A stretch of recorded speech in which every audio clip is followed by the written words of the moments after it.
Welcome to Sonara's Deep Dive. I want you to imagine, just for a second, that you're standing in a place where the world feels completely, utterly flat. Right. There are no trees to break the wind, no hills to hide behind. It's just this endless ocean of grass stretching out to a horizon that feels impossibly far away. And the sky? You have to talk about the sky. The sky is everything. It's not just a ceiling. It feels like a physical thing, like this massive, heavy dome pressing down on your shoulders. That's the Pontic-Caspian steppe. It's that huge wind-blasted corridor that sits right between the Black Sea and the Caspian Sea. And for the people who lived there back in the early Middle Ages, this landscape wasn't just geography. It was, well, it's for their theology. It absolutely creates a specific state of mind, doesn't it? When you're that exposed to the elements, there's nowhere to hide. None. You're constantly visible to your enemies, to the weather, and, to the heavens. Yeah. It really forces a kind of duality on you. That's the word, duality. And that's where we have to start this deep dive. Because for the nomadic tribes of the 7th century, reality was literally split in two. You had the visible world, which was brutal. It's incredibly brutal. The daily grind of survival, the smell of wet horses, the bite of that winter wind, the flash of a saber. But then, pressing in right alongside it, occupying the exact same space, was the invisible world. Yes, the world of spirits, of omens, and ancestors. In this kind of environment, the boundary between the physical and the supernatural, it's not just thin, it's basically non-existent, right? Completely. A sudden thunderstorm isn't just a weather pattern, it's a conversation. A bird flying from the left instead of the right isn't just migration, it's a warning. And right in the middle of this intense, superstitious, and frankly violent landscape, we find one of history's greatest anomalies, a genuine historical puzzle. A true superpower. A superpower that dominated the North for 3 whole centuries. I mean, these people controlled the Silk Road. They literally stopped the Arab armies from sweeping up into Eastern Europe. We're talking about the Khazars. The Khazars. But here's the hook. Here's the thing that makes you stop and just stare. In a world that was violently dividing itself into 2 camps, the Cross of Byzantium and the Crescent of Islam, this nomadic Turkic empire, they looked at both options, they paused, and then they chose a third door. They converted to Judaism. It just sounds unbelievable when you say it out loud. And we need to be really clear about the scale of this. Right. This wasn't, a few merchants lighting candles in a hidden cellar somewhere. Yeah. This was the ruling elite, the warrior aristocracy of a major empire establishing a Jewish state in what is now modern-day Russia and Ukraine. Oh. It sounds like something out of an alternate history novel. But it's fact. It is historical fact. So this is the story of what we're calling the Ghost Empire. For 300 years, they were the undisputed masters of the North. They treated their kings like living gods, amassed unbelievable wealth, and then they just vanished. They dissolved into the mist. They left behind a handful of mysterious coins, a tapestry of conflicting legends, and a modern-day genetic controversy that still gets people incredibly heated. Ghost Empire is the perfect way to describe it. Because despite being a geopolitical titan, they were essentially the third great power of the early medieval world, they left almost no written records of their own. So we have no royal chronicles of Khazaria. None. We see them almost exclusively through the eyes of the people who lived next to them, the people who feared them or hated them or were just completely baffled by them. Which makes our mission today feel a bit like a detective story, doesn't it? We're going to try and reawaken this lost world. I want to get past the dry dates and the lists of battles. You want the experience. I want to understand the experience of being Khazarian. We need to talk about shamanic rituals that would make your skin crawl, a coronation ceremony that involved literal strangulation, and the high-stakes geopolitical chess game that led a Turkic warlord to the Torah. It's a journey from the raw, animistic belief of the steppe all the way to the structured legalism of the Talmud. It's a wild ride. So let's ground ourselves. Let's start with the origins. To understand the Khazars, you have to look at the wreckage of the Western Turkic Empire. Right. So around 650 CE, the great Turkic confederations are collapsing. It's a time of immense chaos, a lot of power vacuums opening up all over the steppe. And the Khazars rise from that chaos. They emerge from that wreckage as the dominant force north of the Caucasus Mountains. They fill that vacuum. And these are Turkic people. Linguistically and culturally, yes. They're a confederation of Turkic nomadic tribes. You should think of them as the inheritors of that great steppe tradition of mounted warfare. So we're talking about the composite bow, the stirrup. The composite bow, the stirrup, and this this almost superhuman ability to endure hardships that would kill a city dweller in, 3 days. They were mobile, lethal, and this is key, they were organized. Very organized. But before they ever saw a synagogue or a Hebrew script, their mental universe was completely different. You mentioned it before, they were Tengrists. And I feel like Tengrism often gets glossed over in history books as just generic paganism, but it's a very specific, very intense worldview. It is. It's a sophisticated system. Yeah. Tengrism centers on the worship of Tengri. The sky god. But he isn't a sky god in the way we think of, say, Zeus sitting on a cloud throwing lightning bolts. It's not an anthropomorphic figure. Okay, so what is it? Tengri, the sky. The eternal blue sky. It's this impersonal, all-encompassing force. It is the great dome under which everything, absolutely everything happens. So it's more of a presence than a personality? Exactly. It's an animistic worldview at its core. Every rock, every river, every fire is a spirit that you have to respect. But Tengri is the supreme deity, the one who bestows the Quat. Quat, Q-U-T. What is that? Quat is. It's like a divine mandate. Heavenly luck or fortune. It's the right to rule. If you, as a leader, have the favor of the sky, you win battles. Your herds are healthy. If you lose that favor, you're nothing. Your people will get rid of you. And navigating this invisible world of spirits and divine favor, it required a specialist, a kind of technician of the sacred. The Quam, the shaman. Right? The shaman was the essential mediator. He was the bridge.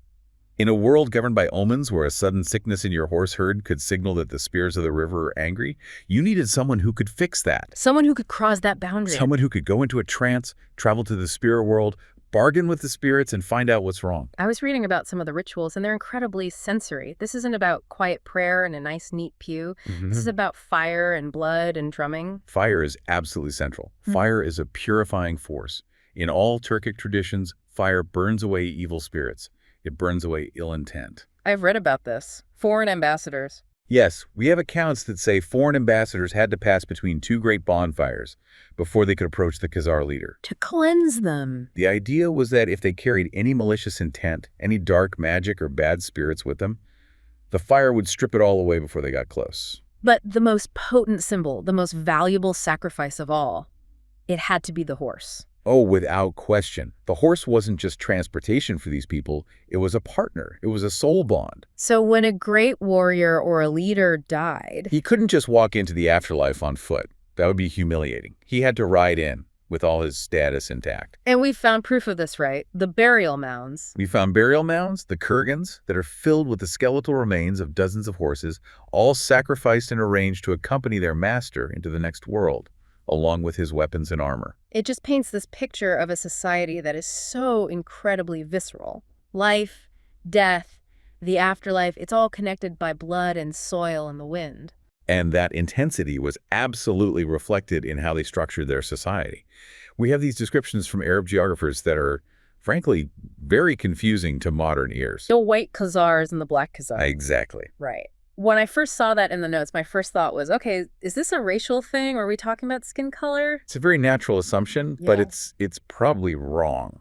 Or at the very least, it's a misunderstanding of Turkic symbolism. Okay, so what's the symbolism? In these steppe cultures, colors are often coded. They have symbolic meanings.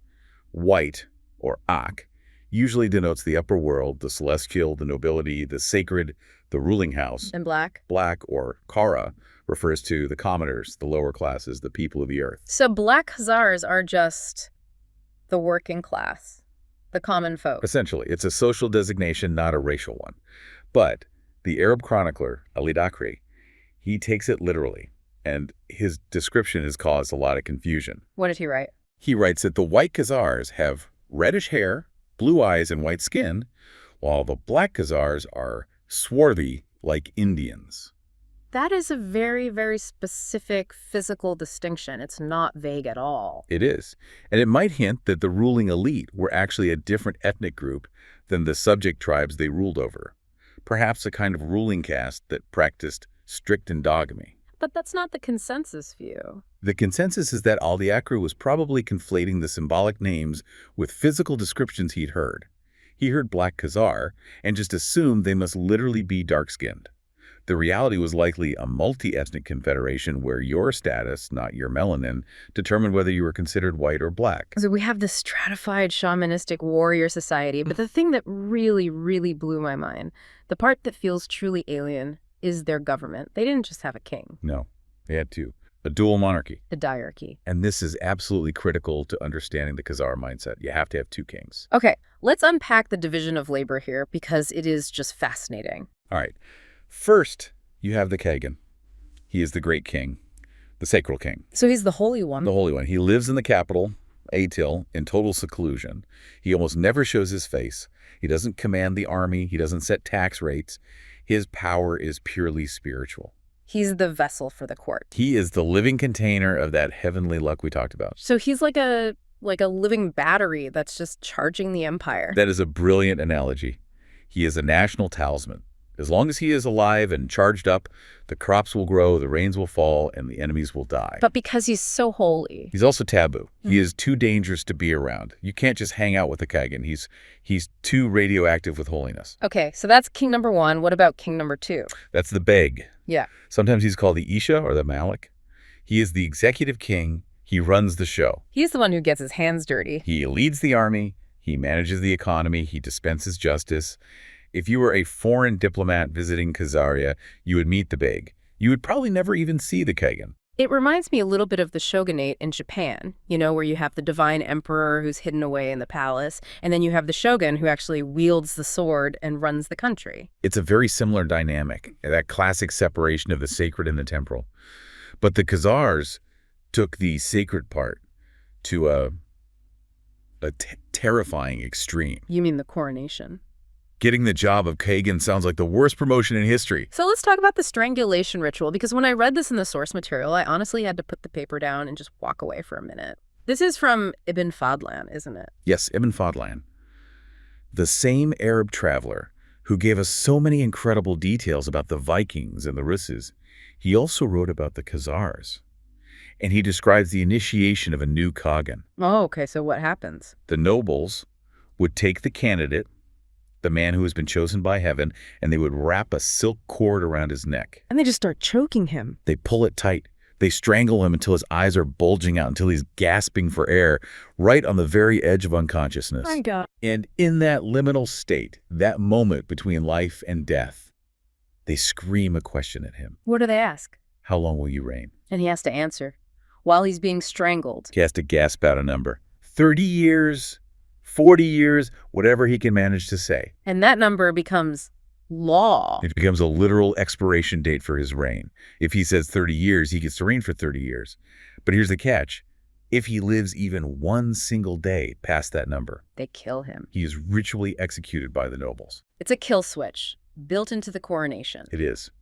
And even if he didn't give a number, there was often a fixed limit, which sources cite as 40 years. The belief was that the Quat, that divine power, it decays over time. So an old king is a dangerous king. An old senile Kagan isn't just a bad leader. He is a metaphysical threat to the entire universe. If his vitality fades, the empire's left fades with it. So he had to be removed before his decline could infect the state. That is, it's the most ruthless form of pragmatism I've ever heard, disguised as religion.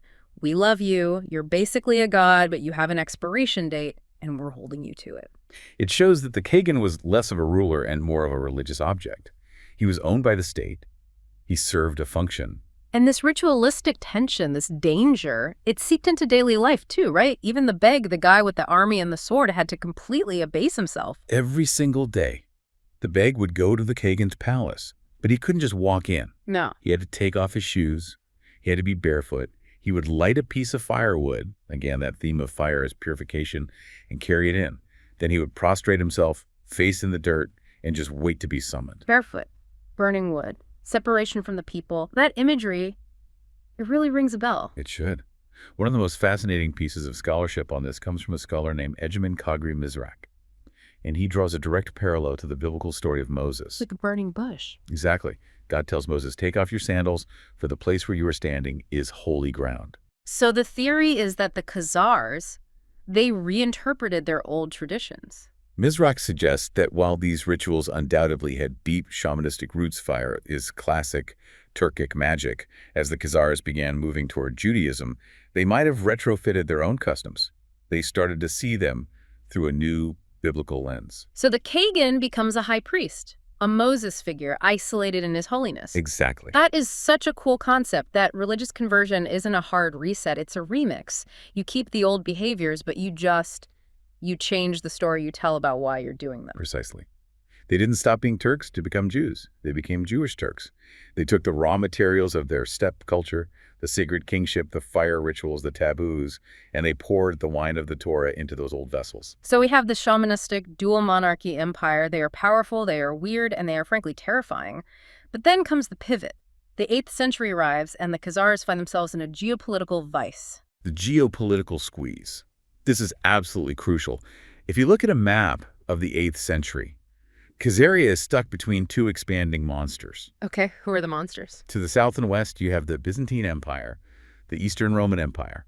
They're Christian, they're sophisticated, and they are hungry for influence in the north. And to the other side? To the south and east, you have the Abbasid Caliphate, the rising sun of Islam, militarily dynamic, expanding rapidly, and full of religious zeal. And both of them want a piece of Khazaria. Or at the very least, they want Khazaria on their side. Khazaria was the great buffer state. They had fought these incredibly brutal wars against the Arab armies for decades. So if the Khazars fell? If the Khazars fell, the Arabs would pour into Eastern Europe.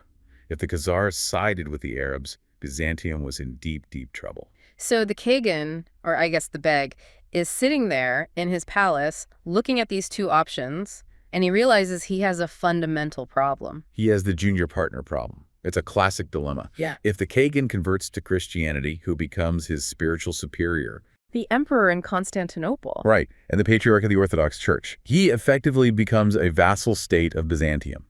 He has to bow to a foreign power. He loses his sovereignty. Totally. And if he converts to Islam, it's the same story, just a different boss. He has to bow to the Caliph in Baghdad. He becomes just another emir in the vast Islamic world. So, Judaism. Judaism was the genius, third way. It's the ultimate loophole. It was a master stroke. By choosing Judaism, the Khazars could claim the prestige of being a people of the book. They could look the Caliphate and the emperor straight in the eye and say, "We aren't pagans, we worship the same God you do." In fact, they could argue, "We worship the ancient root of your God." It's the ultimate hipster move, isn't it? I was into monotheism before it was cool. It really is. But politically, it was brilliant. Since there was no Jewish emperor and no Jewish caliph on the world stage at that time, the Khazar Kagan remained supreme. He answered to no one on earth but the Creator. It was geopolitical neutrality weaponized as religion. Perfectly put. Okay, so it makes perfect sense politically, but surely it wasn't just a cold, cynical calculation. You don't change the entire soul of a nation just for a tax break or a political advantage. There has to be a story, a legend, about how this happened. And there is, a very famous one. It centers on a ruler named King Bulan around the year 740 CE. And the legend is preserved in later Jewish sources, like the Kuzari and the famous Khazar correspondence. King Bulan, the man who changed the script. The story goes that Bulan had a dream. An angel appeared to him. What did the angel say? The angel said, "Bulan, your intentions are pleasing to God, but your actions are not." Wow, that is a tough performance review to get from a celestial being. You're a nice guy, but you're doing it all wrong. It sparked a spiritual crisis. Bulan realized his shamanistic rituals, his horse sacrifices, were empty, so he decided to host a debate. A religious debate? He invited a Christian bishop, a Muslim imam, and a Jewish sage to his court to make their cases. It sounds like the setup for a joke. A priest, an imam, and a rabbi walk into a yurt. It basically is. And the legend says that Bulan was incredibly clever in how he handled it. He let them all argue for a while. Then he pulled the Christian aside privately. And he asks him a trick question. A very clever question. Yeah. He says, if you had to choose between Islam and Judaism, if Christianity wasn't an option, which of the other two is closer to the truth? And the Christian, what does he say? The Christian, who views Islam as a dangerous new heresy, naturally says, well, Judaism is the foundation. The Jews have the Torah. They are the root of it all. So then Bulan goes to the Muslim. Right. He asks them the same thing, Christianity or Judaism. And the Muslim, who rejects the Christian Trinity as a form of polytheism, says Judaism is a pure monotheistic faith. It is closer to the truth. So Bulan brings them all back together and just drops the mic. He says, you both admit that Judaism is the root. You both respect it as the foundation, therefore I choose the root. It's such a neat, tidy narrative. Yeah. It frames Judaism not as the religion rejected by its children, but as the consensus religion, the one everyone can agree on. Which is exactly why most historians are pretty skeptical of the Great Debate as a single historical event. It's a bit too perfect, isn't it? It sounds like a story crafted after the fact to justify the decision. So what was the historical reality? It must have been much messier. Much messier and much slower. I mean, you can't just Amazon Prime a few thousand tours to the steppe in the 8th century. How did they actually learn this stuff? Right. Where did the knowledge come from? You have to look at the demographics of the region. There were actual Jews living on their borders.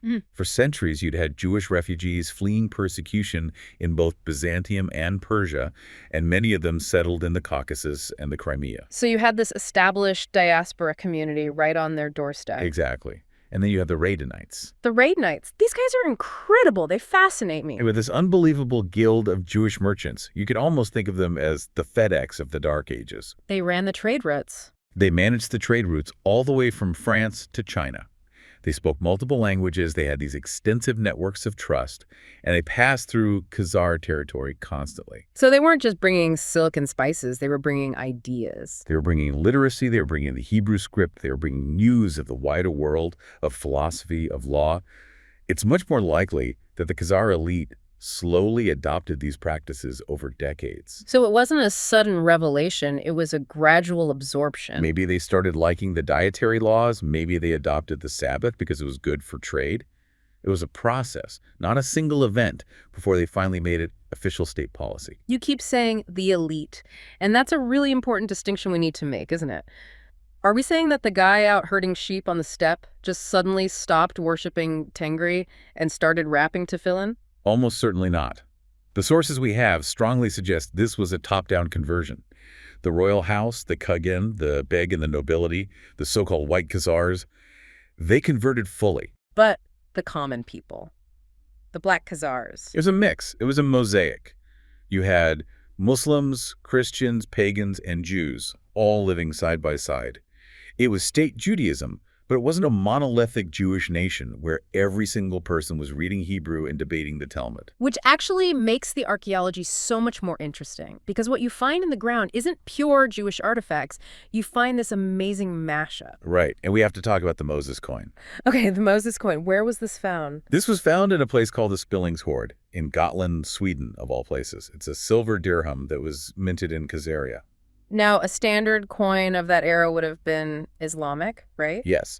A standard Islamic coin would have the Shahada, declaration of faith. There is no God but Allah, and Muhammad is the messenger of God. But the Khazar coin is different. It's different in one crucial way. It keeps the Arabic script, because that was the international language of commerce on the Silk Road, but it changes the text. What does it say? It reads, "There is no God but God, and Moses is the messenger of God." Wow. That is bold. That is a direct public challenge to the Islamic narrative, printed on the money itself. It's a declaration of identity using the visual language of their most powerful neighbors. It says, "We are here, we are monotheists, we are civilized, but we follow the law of Moses, not Muhammad." But at the exact same time, archaeologists are digging up Khazar graves from the same period that have shamanic sun discs right next to Jewish symbols. Exactly. We see all this evidence of syncretism, the blending of beliefs. Yeah. The state may have officially expelled the sorcerers, the Qasmim, but people clearly kept their old amulets, their old ways of thinking. And you told me about warrior graves. This is maybe the most striking evidence. In the graves of the Kabars, who were a rebel Khazar tribe, we find these classic warrior burials containing things like menorahs and six-pointed stars. Wait, actual warrior graves with weapons and menorahs? Yes. It's undeniable proof that Jewish practice wasn't just for the scholars in the court or the merchants in the capital. It had penetrated the military class. Can you just paint that picture? A Turkic warrior, buried with his composite bow and his saber in the classic steppe tradition. But he's marked with the symbols of the God of Israel. It completely disrupts our standard mental model of medieval Jewish history, doesn't it? Totally. We usually think of Jews in this period as, the persecuted minority in the ghetto or the great scholars in the academies of Babylon. We don't picture Jewish generals leading cavalry charges across the steppe. But for a time, that was the reality. It was this unique moment in history where Jewish identity was married to real, sovereign martial power. And that power enabled a very interesting society to flourish in the capital, Attil. Let's talk about the law. Because if you have this melting pot of Jews, Christians, Muslims, and pagans all mixing in the marketplace, how on earth do you judge them when there's a dispute? They created what was essentially a Supreme Court. It was known as the Seven Judges of Attil, and it's a perfect example of their pragmatic tolerance. So how was it composed? The court consisted of 2 Jewish judges, 2 Christian judges, 2 Muslim judges, and 1 pagan judge. A pagan judge in the Supreme Court. Yes. He was there specifically to judge cases involving the Slavic and Rosas traders, according to Slavic reason, or their traditional pagan law. So if I'm a Viking trader and I get into a fight over a shipment of furs, I don't go before a rabbi.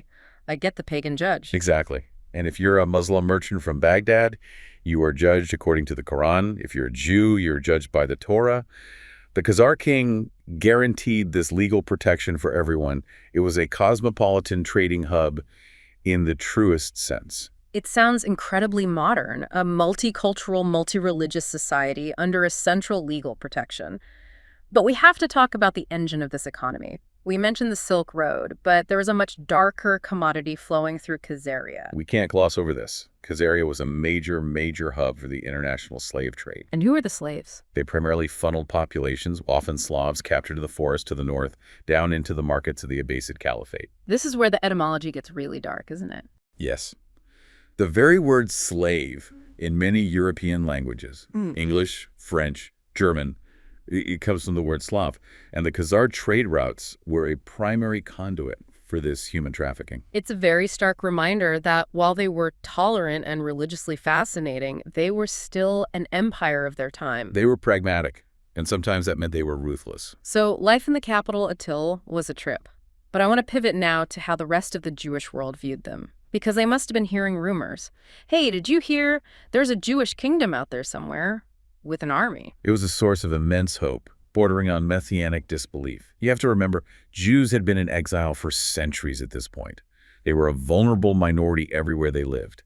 The idea of a Jewish king with a sword and a border and an army, it sounded like a fable. And this is where Hasdai ibn Shaprut comes into the story. Hasdai is a key figure. He was a very high-ranking Jewish diplomat and physician in Muslim Spain in Cordoba back in the 10th century. He was a powerful man, but he was still a subject of the Caliph. And he starts hearing these rumors from merchants. He hears these whispers of a Jewish kingdom from merchants and travelers, and he can't believe it. He has to know if it's true. So he writes a letter? He writes a letter, and he spends years trying to get it delivered. You have to imagine it's like a message in a bottle thrown across the entire known world. And in that letter, he asks one of the most poignant questions in all of Jewish history. What does he ask? He asks the Khazar king, do the Jews have a kingdom and a place of power? He's basically asking, is it true? Are we safe somewhere in the world? Is there a place where we aren't just guests in someone else's house? That's exactly what he's asking. And unbelievably, the letter gets there. And King Joseph of Khazaria wrote back. And this correspondence survived? It did, the Khazar correspondence. Yeah. In it, King Joseph details their lineage, their story of conversion, and their military strength. He writes, I guard the mouth of the river.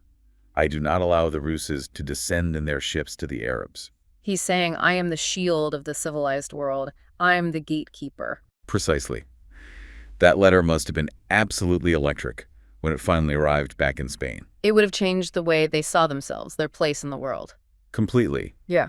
But not everyone was convinced the Khazars were doing it right, so to speak. There's a mention from Saadia Gaon, a hugely famous Jewish philosopher in Babylon at the time. He was a bit critical. A bit. He mentions the Khazars, but he seems to feel they were unlearned, that they had the zeal, the commitment, but maybe not the deep technical details of rabbinic law. He emphasized the need to send proper rabbis to teach them. Which reinforces that idea that the Khazars were newcomers to the faith. Sincere, but maybe a little rough around the edges. Exactly. And then famously, there's the Khuzari. I feel like a lot of people have heard the name, but maybe they get the context wrong. The Khuzari, written by the poet and philosopher Judah Halevi, is an absolute masterpiece, but we have to be really careful with it. Why? Because it was written in the 12th century, long after the Khazar Empire had fallen. Halevi wasn't writing a history book. He was writing philosophy. So he used the Khazars as a literary device. Yes. He uses the setting, the Khazar king, debating the philosopher, the Christian, and the Muslim, to make a very specific argument. He wants to argue for the superiority of Jewish revelation over Greek Aristotelian philosophy. So he's contrasting what? Reason versus faith. Sort of. He contrasts the God of Aristotle, which is a cold, logical, philosophical abstraction, with the God of Abraham, which is a felt, historical, national experience. The fact that he chose the Khazars as his setting shows just how powerful their memory was, even a century after they were gone. Speaking of being gone, all empires fall. And for the Khazars, the end came swiftly and violently. The 10th century was the turning point. A new power was rising in the northern forests, the Kievan Ruses. These are the Vikings. The Vikings, who had settled in Slavic lands and were building a new, aggressive state.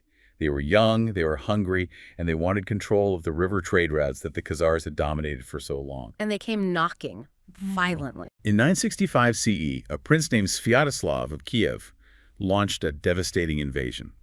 And he didn't just defeat the Khazar army, he utterly obliterated the capital, Atil. I read a quote about that.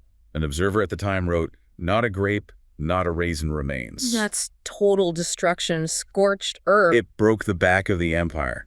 The Khazars didn't disappear overnight. We know there were remnant principalities in Crimea and the Caucasus for a while, but the great power was gone. The people dispersed. Where did they go? Some fled to Crimea, some deeper into the Caucasus Mountains, and maybe some moved west into Eastern Europe. And this dispersion brings us, inevitably, to the most controversial part of this whole story, the Khazar hypothesis. And we have to tread very carefully here because this topic has been a political and academic minefield for decades.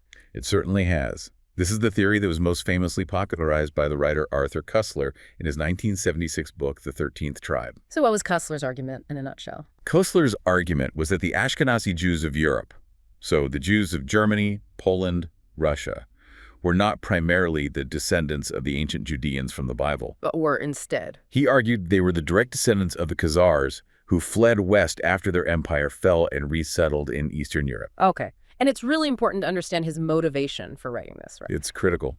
Koestler was a Jew himself, and he was writing in the long shadow of the Holocaust. He believed that if he could prove that European Jews were not a race, but were in fact descended from Turkic converts, he could destroy the entire racial basis of anti-Semitism. His logic was basically, if we aren't Semites, you can't be anti-Semitic. That was his tragic and ultimately naive hope. But paradoxically, his theory has been weaponized by almost everyone else since then. How so? Well, anti-Zionists use it to argue that Ashkenazi Jews have no ancestral connection to the land of Israel, that they are invaders from the steppe with no claim to the Middle East. And on the other side? On the other side, white supremacists and Russian nationalists use it to paint Jews as a foreign Asiatic element in Europe that doesn't belong. It's become a political football. So let's put all the politics aside for a moment. What does the science say? Is it true? Are Ashkenazi Jews actually Khazars? The overwhelming weight of modern genetic science leans heavily against the Khazar hypothesis as a primary origin story for Ashkenazi Jewry. Okay, so break that down for us. What does the genetic evidence show? Well, comprehensive studies, like the major ones by Doron Behar and many others, analyze the genomes of Ashkenazi Jews from all over the world. And they consistently show that Ashkenazi Jews cluster genetically with other Middle Eastern populations, like Druze and Palestinians, and also with Southern European populations, like Italians. So that aligns with the traditional historical narrative. Exactly. It aligns with what's called the Rhineland hypothesis, the story of migration from the Levant through Italy into the Rhineland in Germany, and then a later migration east into Poland and Russia. But I have seen other names out there, other studies, like Aaron Elhaik. Yes, and it's important to mention that. Aaron Elhaik published a study back in 2012 that argued for a mosaic genome, suggesting a significant Khazar component. It sparked a massive academic firestorm and a lot of debate. But it's not the consensus view. It is not the mainstream consensus. The general agreement among geneticists today is that while there was almost certainly some admixture, it's very likely that some Khazar refugees merged into the Jewish diaspora and other communities. The idea that the entirety of Ashkenazi Jewries is just displaced Khazars is not supported by the genetic evidence. And there's also the language issue, right? Yiddish.